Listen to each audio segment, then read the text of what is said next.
Hello, everyone. Welcome to our webinar, The Power of Positive QA.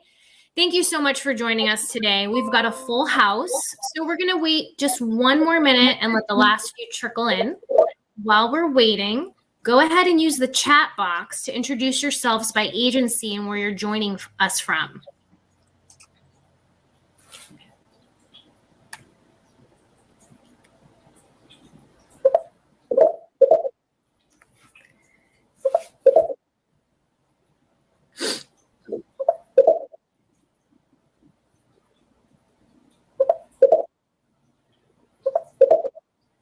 Wow, we have a lot of people from all over. This is awesome. Pennsylvania, Savannah, New Mexico. Okay, so I'm going to kick this off. Hello and welcome to this Powerphone webinar, The Power of Positive QA. My name is Danielle Murphy, and I'm the marketing manager for Powerphone. Before we begin the presentation, just a couple of quick housekeeping notes. This session is being recorded and will be made available after the presentation. So to ensure the best possible audio experience, your mics have been muted, and if you have questions, just use the questions tab on your webinar control panel. It's not the chat panel that you were just using. It's actually to the left of the chat button. Ask questions anytime and we'll answer them at the conclusion of the presentation. So I'm going to now introduce you to your presenters, and I'm going to pop up the screen so you can all see who we are talking with today. Joe Lefebvre is an implementation manager for Powerphone. Joe has 26 years in public safety. He's a retired mass firefighter and paramedic, and he served as a telecommunicator and supervisor for 15 years. Joe was a Powerphone instructor for 10 years and has been an implementation manager since 2019. Joe works with PSAPs across the country to deploy Total Response, our emergency call handling software. Hello, Joe. Hi, good morning, Danielle. Thank you. Danielle does a great job here with us at Powerphone, getting us all in line for these webinars. She's a huge asset to our Powerphone team. So who's ready to dive into the thrilling world of QA? We all know it's a very exciting world, isn't it? Well, it should be. And today I'm going to show you how the amazing tools that Powerphone has will allow you to improve that professionalism in your communication centers. As Danielle mentioned, I'm one of the implementation managers here with Powerphone, and with my past experience, both as a paramedic and a dispatcher using TR for the better part of a decade, I'm going to show you how effective a QA program can be in improving your agency's performance. Thanks. And Joe is joined by Adriana Sorge and Amber Matthews of Kingsport Central Dispatch in Tennessee. Adriana is the communications supervisor responsible for the day-to-day operations of the 911 center, including training and orientation for their newest employees. Amber is a shift supervisor and responsible for her dispatch platoon and quality assurance for dispatch. Hello, Adriana and Amber. Hello, how are you? Great. Okay, I'm going to pass the mic off to Joe, and we're going to kick this presentation on. Thanks, Danielle. So before we jump into what QA is all about and how it can benefit your agency, let's talk a little bit about what Powerphone is bringing to the table here. At Powerphone, our mission is to leverage people along with processes and technology to empower public safety. Empower is the big word here. We want agencies to utilize the tools that we provide to them and provide their input to make it a better system for their individual agency. Some quick facts about Powerphone. We have been in the 911 industry for about 38 years now. We've trained over 500,000 dispatchers worldwide with over 700 systems deployed in that worldwide arena. To date, we also hold 4 U.S. patents on the technology and the processes we have for call processing. So when we're talking about QA, let's get some basics out of the way. What is QA? It's essentially a process of creating consistency of purpose towards improvement. It's a continuing cycle of self-evaluation. We're going to hear a lot today about QA, but the focus is really going to be on call assessments. Call assessments are a major part of the QA program. When you're thinking about QA, it's basically any systemic process of checking to see whether the services that you're delivering are meeting your agency's requirements and your standard of care. Standard of care can be something that's well documented, or it can be just a minimum level of acceptance you have in your agency. So whether or not you have it documented, we all have a standard of care that we're trying to meet. With the Powerphone QA modules, you're going to find that you're going to have the tools now to see if you're meeting that bar and whether or not that bar needs to be adjusted. As with every program, it's about defining those areas where improvements can be made. So there are going to be some weak areas, and most people do make mistakes, but it's not always the individual. It can be the process, it can be the technology that's causing those weak points. With the QA modules and the tools you have, you're going to be able to identify and really focus in on where some improvements need to be made. So it looks like at this point, Danielle, we have our first poll question you can put out there to the group.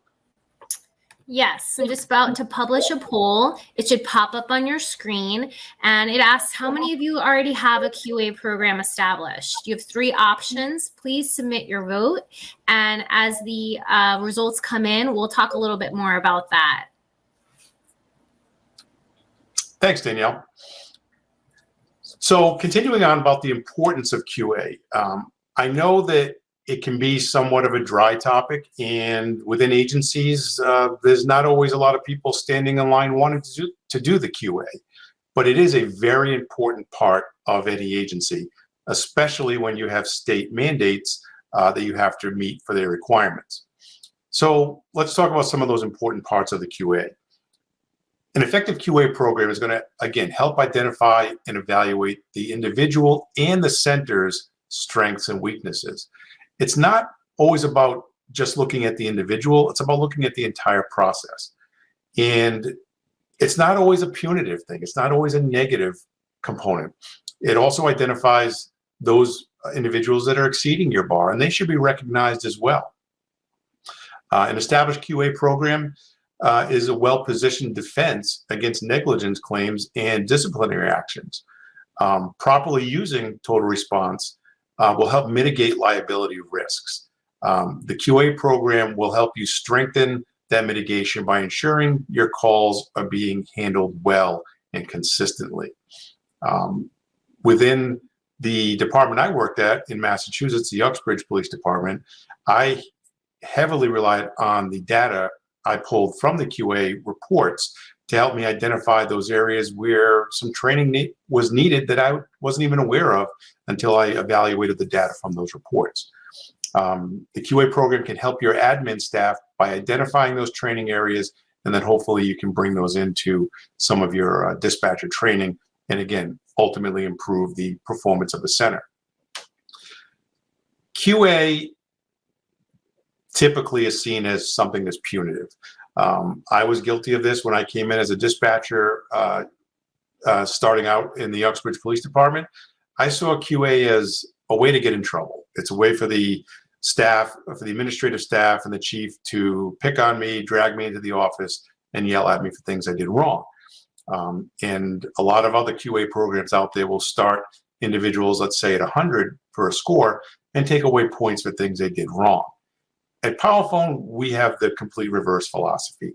We are about positive reinforcement. So we're going to start individuals at 0 and we're going to give them points for things they did right. So quantify needs in staffing, training, SOPs, technology, all that information is going to help you from the data you're going to pull from the QA reports. Danielle, have we come to any results on that first poll? We have about 45 votes, so I'll give you the results right now, unless you guys want to sneak in your vote right at the moment. About 57% or 57% of people say they do have a QA program, and that's moving up. 31% at the moment are in the process of implementing one, and about 13% do not have a QA program established at the moment. Okay, those are some very good numbers. It's great seeing that more than half of the agencies participating today have an established QA program. But whether you have an established program or you don't have one at all, there's always areas to improve it and ways to start it out. For those of you that are Powerphone customers, we have a lot of information we can pass along if you contact your account reps on giving you some skeleton outlines on area QA programs. You can also reach out to neighboring towns that are similar in size to yours that have a QA program and kind of try to mirror what they have. Adriana and Amber, how are you guys established with your QA program down there in Tennessee? We use our program as more of a training tool. We use it to see where our strengths and weaknesses are and how everybody is using the software when they're taking the calls in. We also primarily have been using it for our out-of-hospital cardiac arrest calls, where we have to submit a report to the state. And we started with the bar a little bit on the lower side, around 75%, so that they give them room to grow and to improve. But none of them, they've all been made very clear, we use it for training. We don't use this as a punitive tool here. Great. Those are excellent points, and you bring up a lot of good segues into some more information we're going to be talking about in a little bit. Having that established program, using the information to help with your training, and also having that bar set, but it's flexible. That bar can be moved as you start to make improvements. Great. So those of you that do not have one established, I'm sure the information you're going to get today is going to help you in getting that framework developed. One of the key components to a solid QA program is having the right people in place, as with any job that you do. So when you're looking at the assessors, who is going to be doing your actual call assessments, you want to take some things into consideration in choosing that right individual for the right job. First off, they have to have very strong interpersonal skills. The individuals have to have the ability to provide constructive feedback to your line level staff, but also recognize when issues are bigger than what they can handle and escalate it up the chain of command. They need to possess superior interpersonal skills. Quality communication is vital. We all have history in our departments, and I again, looking back on my 10 years as a dispatcher, you find that depending on the size of the agency, actually regardless of the size, you always have these little clicks, and you have history and personalities that come into play. So if you're choosing established dispatchers to bring up now to that assessor level, you want to make sure that that individual can put the past personal issues behind, and they can be that impartial assessor. Your assessors also need to be very strong at analyzing data. Having the information through the tools that Powerphone provides and gathering that information is only part of it. The assessor now needs to be able to analyze that data, look at it, and find out where are our strong points, where are our weak points, because the data is always objective. It's never subjective. Your assessors also have to have professional competence, and that kind of goes back to not only the history, but also they need to understand what your dispatcher's minimum requirements are. And by that, I mean, if your dispatchers are trained in EMD, LED, and FSD, the person that's doing the assessments really should have those same levels of certifications. They need to go through those courses so they know what the minimum requirements are of your dispatchers, what's expected of them, so that they now can grade them on those expectations. So how else can an assessor measure compliance if they don't know what the minimum standards are? And finally, integrity is always a big point. You have to have that ability to be impartial and assess each situation based solely on what you hear and see took place. There's recorded documentation, both audio and written in your CAD systems. Remember, it's objective versus subjective. You need to have people that are dedicated to enhancing the performance and improvement of the overall agency. Amber and Adriana, in your agency, who is it that does your QA? Is it one of you, both of you? Do you have a group? How do you work it down there? Amber primarily does our quality assurance. I am certified to do it. I can do it. I have another supervisor that can do it, but it is primarily her responsibility. Okay. So when we're looking at those assessors, the people that are getting to do the assessments, they have to be able to measure the calls in the same way. So getting back to having one individual doing the assessments as opposed to a group, there's some other challenges that come into play when you're dealing with more than one person doing assessments. The key part here is they need to be able to be on the same page. So if you are establishing a new QA program or making improvements to your existing one, and you have more than one person doing assessments, what I would recommend is you have that group assess the same call a couple of times and see where they're all grading. And it's important that they're all grading very, very similarly. Dispatchers are going to talk amongst one another, and they're going to start to see a pattern if one assessor grades harder or softer than the other. So again, in trying to get that buy-in and keeping the integrity of your QA program, your assessor pool needs to be assessing consistently. Because if we have a failure in any one of those components, it's going to greatly decrease the buy-in of your dispatchers. And it's important that we get that buy-in. If they don't have the faith in the QA program, they're not going to have any faith in the information coming out of it and not going to really buy into the system and listen to any improvements that can be made. Excuse me. So getting that buy-in, this is critical. This is the most important part of your QA program when it comes to your line dispatchers. We need to build an environment that is welcoming to input from your dispatchers. It may take some time if this has never been practiced before.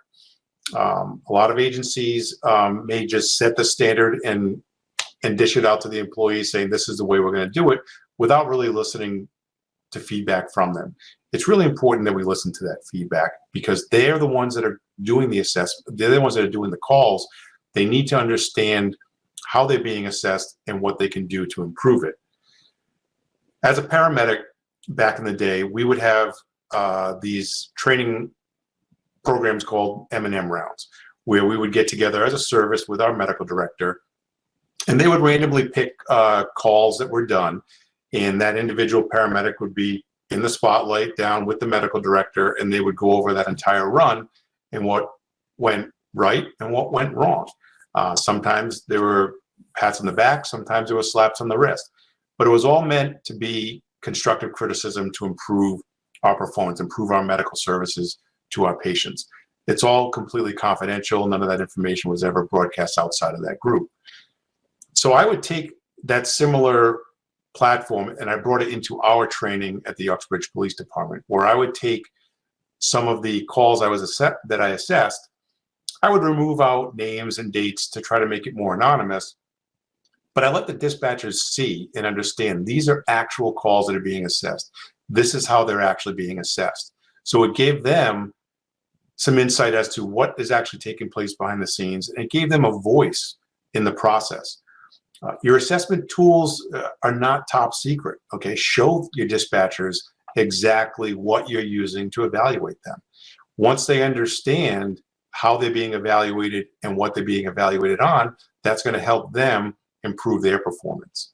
So go through each section of the assessment tool with them, either as a group or individually. Be clear about the results and the expected outcomes you want.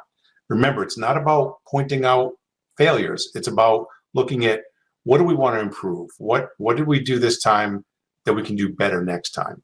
But if there is some bad behavior that is being brought to the spotlight now, you can now look at, okay, what do we want to stop doing? What do we want to continue doing?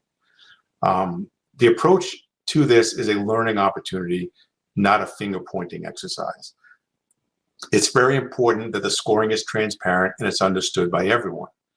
Now, Adriana and Amber, when you review your scores or your assessments with your dispatchers, I know you do that in an individual environment. How does that go? How do they receive that feedback from you? Normally when I'm scoring, I'm actually on shift when I'm doing QA, so I print out a copy of it for them. Normally they get a handwritten note, hey, you did great, or hey, this was good, but there's too many long pauses in there. You need to, make sure you're keep talking to them, keep them calm. And then they get that in their mailbox. And then if they ever have questions, they can approach me on it. Excellent. That's a great way of doing it. I like how you mentioned that you not only recognize areas where some training may need to be added, you recognize those that are doing a great job, because that's important. You're going to have those dispatchers that really go above and beyond. But if we're only using QA to point out those areas where weakness is, it really doesn't support them in continuing to do that great job. So I'm glad to hear that you're doing that. Well done. So when we talk about that scoring, it's not always about a number. Okay, I know scoring has to have some numbers brought into it, but when you're looking at the scoring, whether you're have an established program or whether you're building a new one, you have to develop some baseline. And this is where your agency is currently performing as a whole. Over time, as you build in some training, or if you're brand new, as your dispatchers start to develop those muscle memory skills and become more competent in their call processing, you're going to see those scores come up. So when you're setting that goal, make it realistic. All right. Like Amber was saying, setting it at 70 or 75 is great. But then if your overall agency performance is in that 76, 77 range, let's move the bar up. Let's set it to a higher expectation. But you don't want to set up, again, unrealistic goals. Requiring everyone to do 100% all the time is unrealistic. It's unobtainable. You're going to set the dispatchers up for failure. So when you are designing that assessment goal, make a plan that you can stick with. It's going to be dynamic and you're going to roll with it as time goes on, but you want to have some consistency in the way that you're doing those assessments. Okay, it looks like Danielle, we're back to a poll question. We have our second one up if you want to toss that out to the group. You got it. I'm just about to publish it. Keep an eye out on the polls tab. The question here is how many of you already have a QA program established? Wait a second. Nope, that's not it. Pardon me. This one is how many of you use data from your QA to improve training? So if you guys can go to that second poll that was just published and feel free to submit your votes. We'll give it a couple of minutes and then we'll talk about the results. Great, thanks, Danielle. Sure. So one of the two biggest questions we always get here at Powerphone when we talk about the QA module are what calls should we assess and how many calls should we assess? So let's look at the first one about what type of call should we assess. Both of these questions are really going to be agency specific. There's not something at the vendor level, the Powerphone level, that we can say that you need to do these types of calls and this many of them that would satisfy every type of Powerphone user out there, because they vary greatly. We work with very rural agencies that may be doing 13,000 calls a year, up to larger cities like Birmingham, Alabama, that's doing over 800,000 calls a year. So setting a flat number or percentage is not going to be an accurate reflection of those agencies. So let's focus on the types of calls. What I found when I was working again with the Uxbridge Police Department, the state of Massachusetts mandated that we QA 10% of our EMD calls annually, because they mandated that we do EMD. Some agencies also do LED and FSD, but the state mandates EMD, so they want to see 10% of EMD calls. So when you're looking at the EMD calls, which ones are we going to do? I worked with some random numbers, but I also worked closely with our fire chief. And one of because our fire chief was in charge of we have a municipal fire department that runs our paramedic service. And I asked him, I brought him into the loop, what types of calls do you want assessed? What type of medical calls do you want assessed? And we came up with a good plan for our agency. Some agencies, when consulting with your local medical directors, they may want to see all of your out-of-hospital cardiac arrests QA'd. They may want to see what all of your overdoses are. With Powerphone's QA tools, one of the great benefits we have in Total Response is a filtering option that will allow the assessor to filter all of the calls where CPR procedure was used. They can filter out all the calls where the naloxone or Narcan procedure was used. So it can make the call assessor's job a lot easier in identifying very specific types of calls to assess. Some other types, randomly do all of your calls. Just throw them all in the mix and pick the ones that fall in the numbers that you want. Some other agencies, they only focus on the high priority calls. Your out of hospital cardiac arrests, your choking, your childbirth, things like that. Another very common one is your 25% of routine calls, 75% of urgent calls. Regardless of what types of calls you're going to be assessing, you want to make sure that you're varying all of your call types in there. Okay, you don't want to focus solely on just one type. You want to really bring in a good mix. Again, what's an accurate reflection of the calls that your agency does? Danielle, do we have any results of that second poll?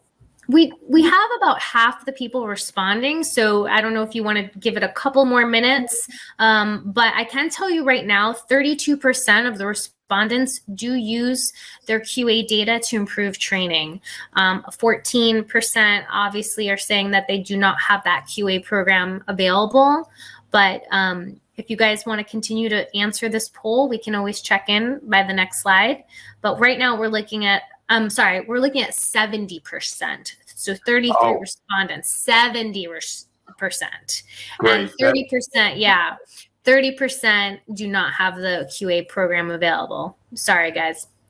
No, that's great. And that's a very encouraging number. And I'm really happy to see that most agencies, almost 3/4 of the agencies that have QA programs are actually using that data. You know, having a QA program is only half the battle. What are you going to do with it? How do you use that to make improvements? Again, going back to my history with Uxbridge Police, we had quarterly trainings, and I would use the data from the QA to bring into our quarterly trainings to make improvements. One of the specific things in the QA module when you're making the assessments is the call location, incident location, and nature of the incident. There are 3 grades that we have to give, or 3 assessments. One is was it accurate? Number 2, was it verified? And number 3, first, did they obtain it? Was it accurate? And was it verified? And through the reporting feature, I found that my dispatchers were obtaining the information, and for the most part, it was accurate. But I also discovered that not everyone was verifying the information. And that's very, very important. So I was able to take that analyzed data, bring it into our training, talk with everybody about it, and then everyone's scores would start to come up from there. Amber and Adriana, have you used information from the data you pull in to help improve your call assessment programs? We do. We grade right now, like I said earlier, we were only doing the cardiac arrest, the out-of-hospital cardiac arrest calls. We are reinstituting our quality assurance program here where with COVID and staffing, it was affected. Our goal is to do up to 2% of all calls right now, and then eventually improve that or increase that, because of with staffing, once we're back up to staffing levels, because she does have to work the floor as well and do this.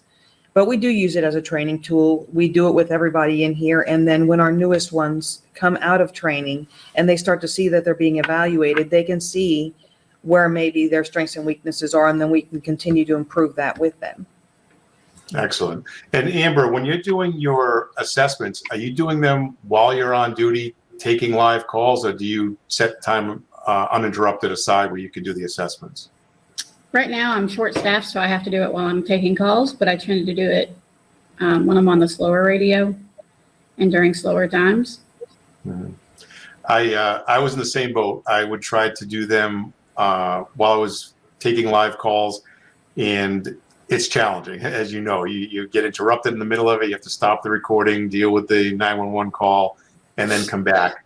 After a while, I found that it wasn't the most effective way, and luckily my Lieutenant Burke was nice enough to allow me to work on some comp time where I could do these uninterrupted and develop some comp time afterwards, because it really gave that focus and dedication to the dispatchers. But not every agency has that luxury, so we do what we have to do, and we wear many hats in the dispatch center. So again, the types of calls, that's only one part. Now, how many calls? How many calls we have to assess? This is the big one that we always get. And when I started doing the assessments at Uxbridge Police, I did like most people I'm sure out there do. I called our state 911 and asked them, how many calls do you want me to assess? And back then, before they had a state standard, they said, well, call your vendor and see what they recommend. So I called Powerphone. How many do we have to do? And they gave the same answer I just gave everybody now. So it really all comes down to, if your state mandates a certain number, a certain percentage, that's the minimum number you need to do for compliance with your state. If you don't have a state minimum, you want to get a good assessment of your agency's call volume, but set those realistic goals.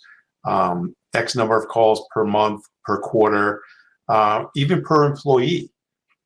When I was working, the calls that we assessed, or that I assessed, were randomized. We would take a pool of everyone.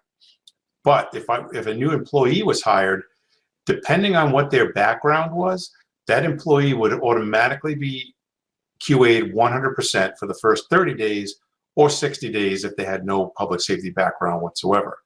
And again, going back to the filtering tools that the total response system gives you, you can filter just by a particular dispatcher, again, making your job as an assessor a lot easier, where you can see just their calls in that list to assess. So regardless of whether you're starting out with, again, that established program or something brand new, it's like starting an exercise program. If you take on too much too fast, you're going to get burnt out. So set realistic goals and evaluate them over time. Okay, you're going to go through that learning curve, but as that learning curve starts to flatten out, you're going to start to maybe adjust those bars. But it's important, again, to distribute the calls that are assessed evenly among your staff, evenly among the types of calls. Don't be very specific and focused on certain shifts, certain individuals, certain types, because that's not going to be that accurate overall reflection of your agency. Your assessment plan, again, it's going to change over time. It's going to be very dynamic. Amber or Adriana, do you have anything else you want to add as we start to kind of wrap things up here? No, we do, like you said, we randomly select when we are reviewing all of the other complaint types that are in our queues to evaluate. Because like I said, we concentrate on the others because we have that report we have to submit to the state. But on the other side, with the other complaints, it's a random selection out of everyone, just to kind of give us an idea of how everybody and how the agency's doing. So they know we're not specifically maybe selecting this employee or that one. We're not putting them on the spot, so to speak. Got it. Understood. That's a great way to do it. And I hope that those of you that, again, are looking to improve your QA program or looking to build one can take some of the information we gave you today to help improve or get that launched off the ground. In addition to the information we provided today, there are a lot of resources out there to help you develop your QA programs or make improvements. Again, the total response system from Powerphone is going to give you a complete call handling solution, a way to very accurately, very concisely, very easily QA any type of call, whether it is a law, police, a law, fire, or medical type of call. The robust QA tools and the analytics we have, again, I can't say it enough. It's going to make your job as assessors so much easier and give you so much data to make those improvements in your agencies. The NENA QA/QI standard is also another great source to look up for some additional information, as well as the Dennis Amber Lee Foundation for doing QAs. So in conclusion, find a system that works for you and stick with it. Make improvements. Remember, it's dynamic. It's a very complex industry that we're in. No one day is the same as the other. So the calls that we do are going to vary greatly. So get that good, accurate representation, use the data, bring your employees in on this. And again, it's about improving that service we provide over the radios, over the phones to our callers, as well as to our responders. So at this point, Danielle, I'm going to turn it back over to you and see if anyone has any questions for us. Yes, thank you. There are a couple of questions. One of the questions is for Adriana and Amber. Were you able to get short and long-term buy-in from your staff? And how receptive are they to assessments now? We've had a really good response from everyone with the quality assurance program. And I think the biggest reason why is because we did make it very clear to them. This is going to be used as a training tool. We're using this to see how we can improve, or if someone is struggling when they're taking certain types of calls, we can help them with that certain type of complaint. They know that we're not going to use it as something that is going to be used as a corrective action. Now, that's not to say it's not something that we might not look at if there is something that's being repeated and they're just not correcting after we've spoken to them. Then at that point, it might be something that, might lead to that. But right now they know it's not something we use as a disciplinary measure. And that has really helped them buy into it. And if I could just talk a little bit about that, Adriana, that's key. Letting your dispatchers know what they're being evaluated on and that it's not a punitive tool. That actually ties into a question that Marissa asked about getting your employees to buy in to it not being a punitive tool. And that's where I think it's really important that we use that data not only to recognize those areas of weakness, but to encourage the ones that are doing well to make improvements, to continue doing a great job. But if we do have to go down that road of disciplinary action, it does give administrators that paper trail to show this is where you're not meeting it consistently. Let's work on how do we get you up there? What do we need to do? What can we as an agency give you to help you improve that performance? And I also see a question here from Christina. Yes, the recording will be made available. Danielle's going to talk about that at the end, and you can share that with your supervisory staff. There's also another question. If there are any PSAPs that meet the 2% NINA standard, how much QA staff does it take to meet that standard? Would this would also help to know the call volume of those PSAPs? That's a great question. And again, it's all going to come down to your call volume and your assessment team. 2% can be a lot or it can be a very little. I know in the state of Massachusetts, when they were requiring us to do 10% annually, that broke down for my agency to be about 10 to 15 calls a month. So me as an individual, I could handle that very, very easily. So depending on what your overall call volume numbers that you're dealing with, that's going to come into play as to what your 2% number is and how many people you're going to need to accomplish that in your annual reports. We have another question, and I think this could be answered by you both or all three of you. As an agency beginning the process of creating QAs, did your agencies immediately implement all of the QAs at once? Or did you begin with just, let's say, medical, then introduce law dispatching, then call taking, or were they all implemented at one time? We have primarily been doing medical when we started it. And then now we are going to do all three. There are some agencies around us that do all three. And then there's another agency that is a neighboring agency. They only do the medical on their quality assurance.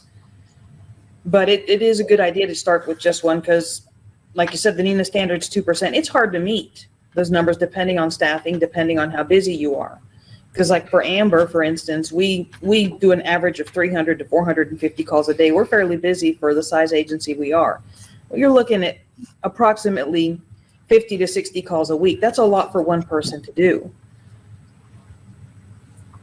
Right, and I'll just piggyback off of that. Again, it all comes down to the call volume and the numbers. In Massachusetts or states like Massachusetts where they are only mandating compliance with emergency medical dispatching, those are the only ones that that most agencies focus on. If an agency is also in Mass doing using Powerphone to dispatch protocols for law and fire, they can also certainly do the QA on those, but what numbers they pick for those may differ from what the state mandates. So again, it really all falls back to what's a good, accurate reflection of your call volume and the numbers that are for your agency.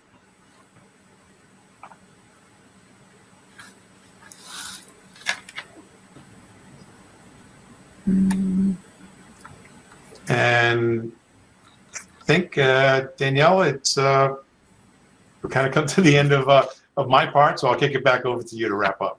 I have one more question, if you guys don't mind. This is from Cindy. We are just beginning. We're going to have a 3 QA staff member. We're going to select 80 calls per week randomly. Is this going to be an attainable goal for us at the beginning? That's a great question. So if you're doing 80 calls per week and you're breaking it up over your 3 call assessors, I guess my question is, when your call assessors are doing the assessments, are they doing it like Amber and I were, trying to do them while on duty, or are they going to have dedicated time alone to take care of these calls? If that's the case, I think that's an obtainable goal. If you're going to require them to try to do the QA while they're on shift, it may be more challenging. Okay, I see, while on duty. That's going to be tough, depending on the call volume you have coming in. For example, if the call assessor is a day shifter, they typically get more call volume than someone that's doing your overnights. So you may want to try it out and see what they can get done effectively and make some adjustments from there. We do have another question coming in, which is great. For Adriana and Amber, do you have the QA process outlined in the standard operations procedures guideline so the headset heroes are aware of the process? We do. We have a standard operating procedure that covers that, so that they're aware of it from the day they start. They have to go through all of them and sign off on all of them. So it's made very clear to them that we will be evaluating them. And we have one as well, where I work at Uxbridge, and most agencies do have established QA policies. If they don't, they really should develop them, because the dispatchers really need to know, again, what their standards are. What are they going to be held accountable to? And also, where are their minimum goals? One of the things within the QA program, when you're doing the assessments, there's a section where you can select whether they did a excellent job, satisfactory job, or unsatisfactory. Now, for the most part, everyone, hopefully will hit that satisfactory. But by doing the satisfactory, they're not going to get that highest score as if they did an excellent job. Well, what's the difference between satisfactory and excellent? We as administrators need to have an answer for that. So having it defined in your SOP will give that dispatcher the instruction, okay, now I know what I need to do to become excellent. Now I can work on that. So the SOPs are really important. So before we wrap up, just want to give anyone else an opportunity to ask any questions. We had some really, really good, important questions come through. So here's your chance to shoot them over. And if not, we will wrap it up for the day. Let's see. We do have another question. Do the headset heroes get a chance to input their own personal comments in reference to the QA? We do. We give them the opportunity to give us a response or discuss it, or if they have any questions, why was I graded this way, or why are you making this recommendation? We'll sit down with them and we talk to them, and then it's a back and forth. It's a learning opportunity for them, and it's also an opportunity for us to teach them and train them. And one of the amazing tools that Total Response provides to your administrators and to your call assessors, once the call is assessed, the call assessor can add individual notes to that individual dispatcher's assessment sheet. As a dispatcher using Total Response, you can run a report at any time on any of your calls that have gone through the QA process. So you're going to get immediate feedback on what the assessor's comments are. You're going to see what you scored for that particular call. Over time, it's going to keep a running average of what your assessments are for the individual sections. and you're going to be able to see your agency average. So you're immediately going to see if you're meeting that bar, falling below it, or exceeding the bar. Okay. So I'm going to let you all know that this webinar replay will be emailed to everyone who was registered for the event today, whether they were able to make it or not. So then you can share it. There will be an opportunity to connect with us if needed. Just a little hint, check your junk and clutter folders just in case. And then, of course, you can go to powerphone.com with just a ton of resources. There's also ways for you to reach out to us as well. With that, thank you guys for your time and for joining us. And thank you to Adriana and Amber for giving us time from your very busy day to talk about this. Thank you for having us. Thank you. And Thank you, everyone. Thank you. All right. Have a good one. Have a great Bye. day, everyone. Bye.